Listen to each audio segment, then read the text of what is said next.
Hi guys, welcome to Glitch Guru. In this video, we'll show you what to do if the Share My Location feature is not working on your iPhone. So to fix this, first head to the Settings app.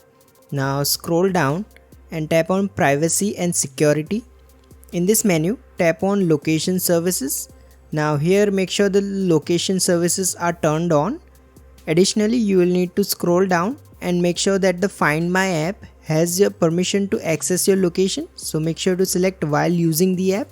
Now go back to the previous menu, scroll all the way down and tap on System Services. In here, make sure you have enabled this Share My Location option. If it's disabled, make sure to turn it on. Now go back to the main settings page, scroll all the way up and make sure you are signed into your iCloud account. If you are not signed in, make sure to sign in first.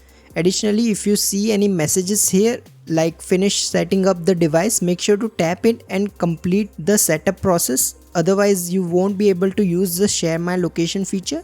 If this doesn't work, scroll down and tap on Screen Time. Now here you will need to go to Content and Privacy Restrictions. Now make sure this is turned off. If it's enabled, make sure to turn it off. Now go back to the main settings page. Now in here, tap on General. Now here you will need to scroll down and then tap on Date and Time option. Now here make sure you have selected the Set Automatically option. Go back to the main settings page. Now try enabling the airplane mode for a moment. Once you see the airplane logo in the top right corner, simply disable it. If you still experience problems, go to the general settings again. Now scroll down and tap on Transfer or Reset iPhone. Now select Reset and then select Reset Network Settings. Now follow the on-screen prompts to finish the reset process. However, if this doesn't work, there is a weird solution that seems to be working for some of the people, so you can give it a try. So go to Display and Brightness settings on your iPhone. Now here enable this bold text option. Once you have enabled it, tap on text size.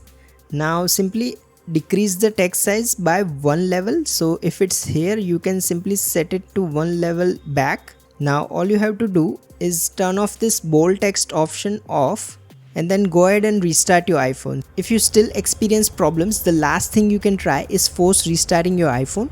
So for this, what you will need to do is press and release the volume up button quickly and then press and release the volume down button. Then press and hold the side button until you see the Apple logo appear. So what this will do is force restart your iPhone and hopefully solve any problems with it. If you find this video useful, please don't forget to like and subscribe to Glitch Guru.